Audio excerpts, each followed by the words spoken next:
Assalamualaikum warahmatullahi wabarakatuh. Perkenalkan kami dari kelompok satu ingin mempresentasikan hasil kerja kelompok kami mata kuliah Tekno Entrepreneurship. Perkenalkan nama saya Muhammad Arsa Putra dengan NIM 1E1200022. Selanjutnya Siti Alifah Irsyad dengan E120050. Selanjutnya Muhammad Novel Faras dengan NIM F1E1200055. Dan yang terakhir Tasa Kasinda F1E1200069. Next.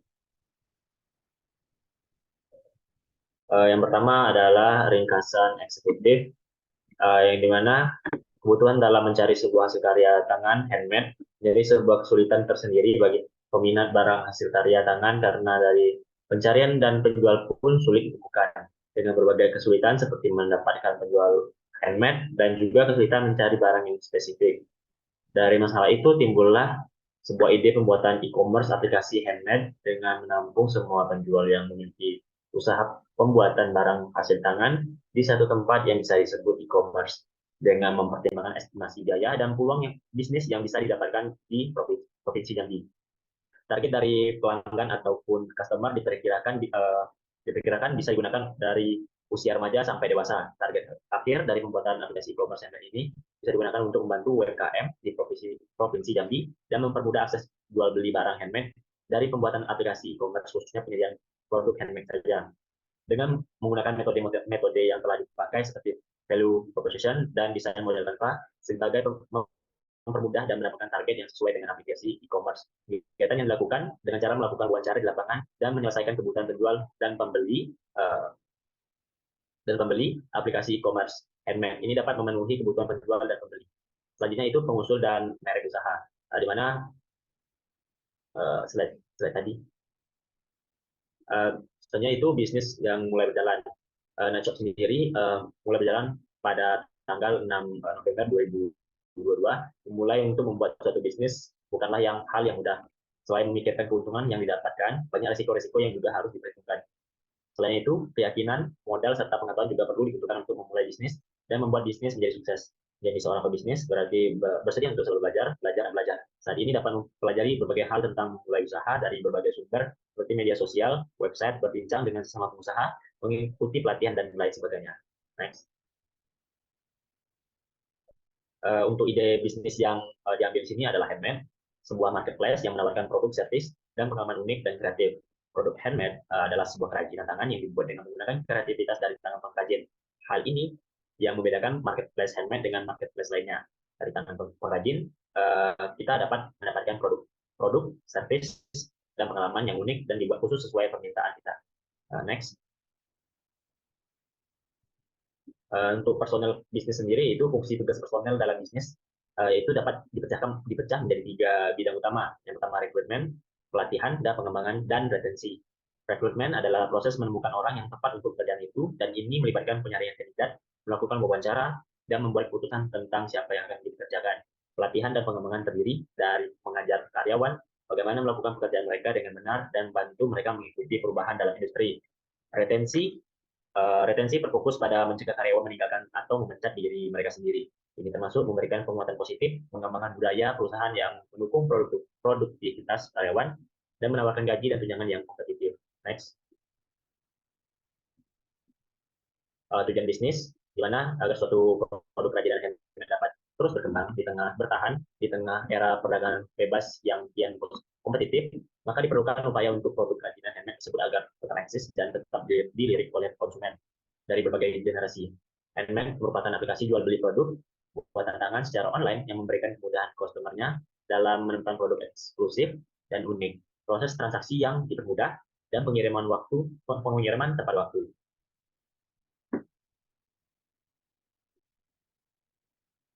Selanjutnya itu hal bisnis yang dimana marketplace yang mengumpulkan perajin dan dengan pembeli, pendidikan bisnis untuk anak-anak, kreativitas dan inovatif, kerajinan buatan tangan.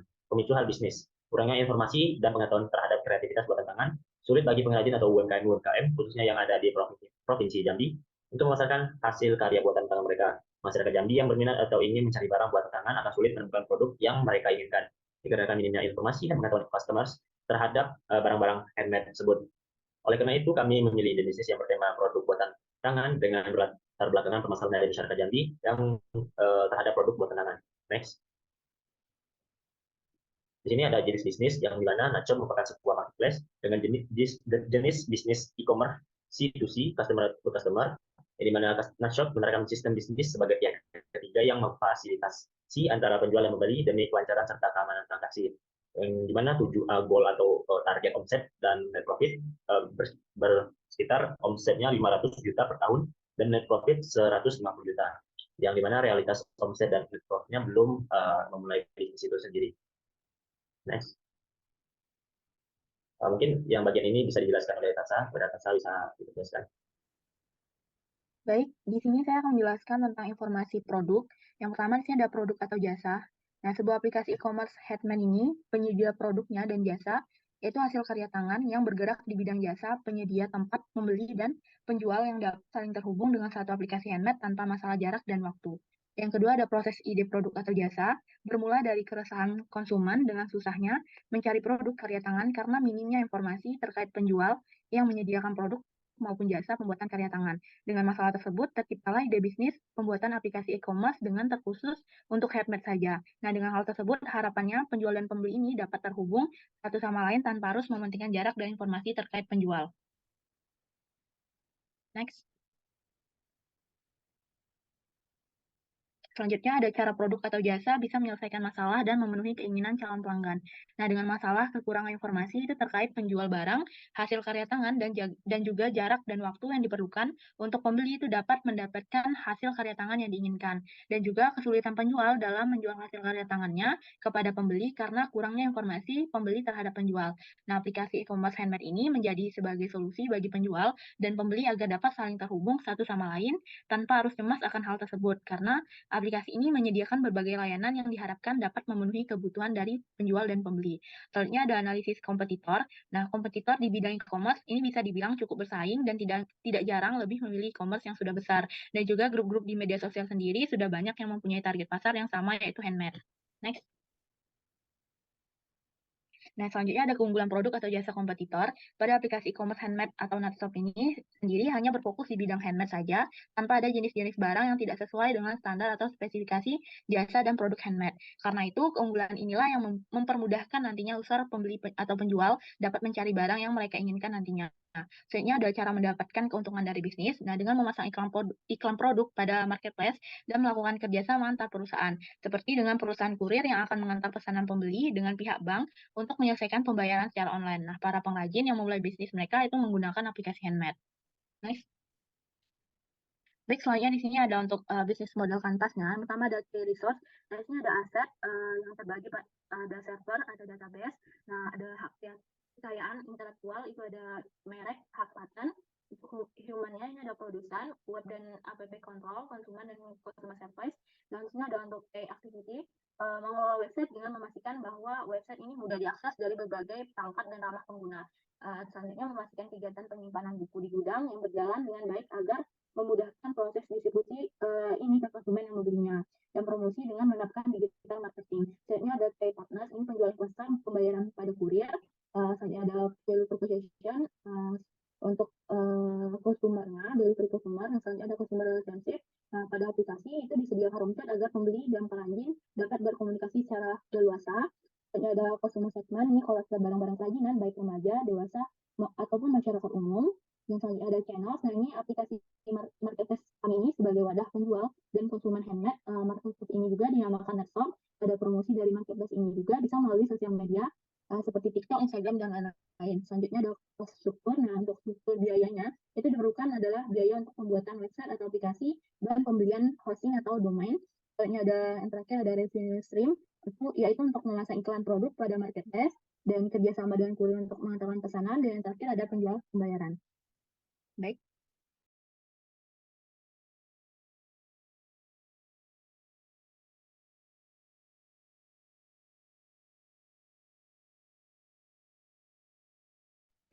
Selanjutnya yaitu sasaran pelanggan.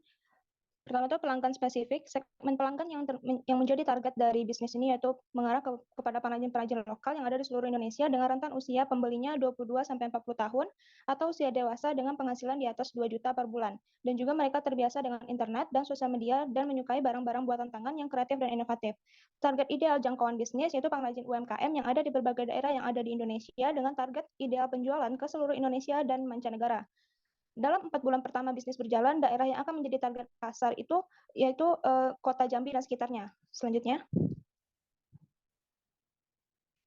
cara calon pelanggan mencari produk atau jasa yang ditawarkan yaitu melalui website pribadi, perusahaan, dan melalui platform media sosial seperti TikTok, Instagram, dan lain-lainnya. Analisis pelanggan kecewa, kesulitan, masalah terhadap produk atau jasa yang ditawarkan dan sudah tersedia di pasar, terutama tentang customer gains-nya, memperoleh barang yang kurang layak untuk diperjualbelikan, kemudian kurangnya kepercayaan terhadap penjual maupun pembeli, yang ketiga, respon yang kurang memuaskan. Selanjutnya ada customer pain, sulitnya memperoleh barang yang ingin dibeli secara spesifik, kesulitan mengakses informasi penjual.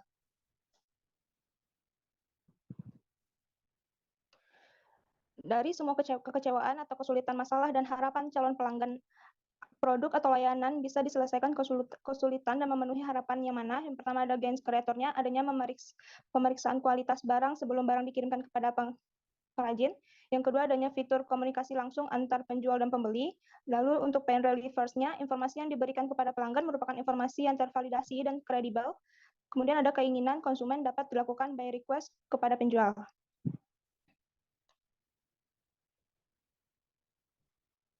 Selanjutnya, bagian hubungan dengan pelanggan. Yang pertama itu strategi pemasaran. Strategi pemasaran didefinisikan sebagai perluasan tindakan yang diambil untuk memasarkan produk.